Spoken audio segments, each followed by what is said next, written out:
My name is Nancy Klein-Tung. I've lived here 55 years, and I love it here.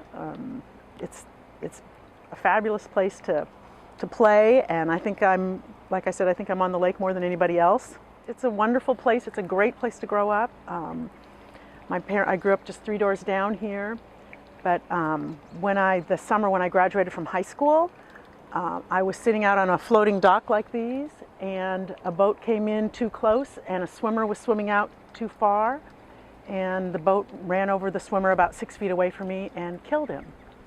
And it changed my life, and it made me realize how scary it is and how fast things can happen when there's people in the wrong places. And the thought of people swimming out here without knowing the dangers and not realizing or not knowing where they could swim or not swim, and the fact that there are power boats mixing in with that is a very scary situation to me.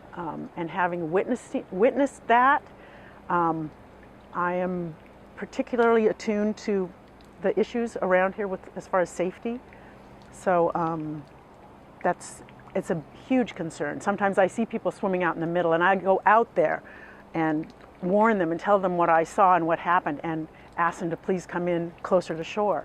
On a hot day, it can get crowded, and if people are not, if they're careless or they're not following the rules, then it can get a little scary.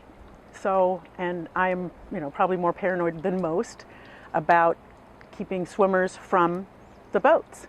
And I swim probably 3/4 of the year. I swim in a wetsuit during the winter, and I'm very careful to stay close to shore, but there are a lot of people that aren't.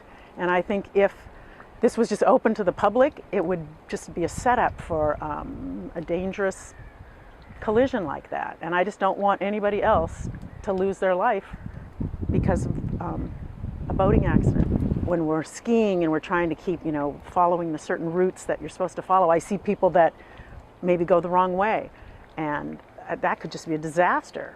And they're following too close, and there's kids up bouncing on these tubes, and there's another boat cutting across behind them. And if you threw a large amount of boats or people on this lake, I just don't see how it would work. It just seems like a disaster. I think the Lake Corps does a great job in taking care of things and policing the lake.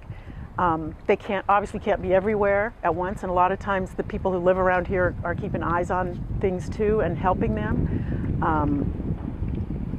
They teach us when we get our licensing here. We have to go through a very rigorous process of learning about the safety and following certain rules, and it's important. And when I saw what I saw as a teenager, where the rules were not followed, it was just a disaster.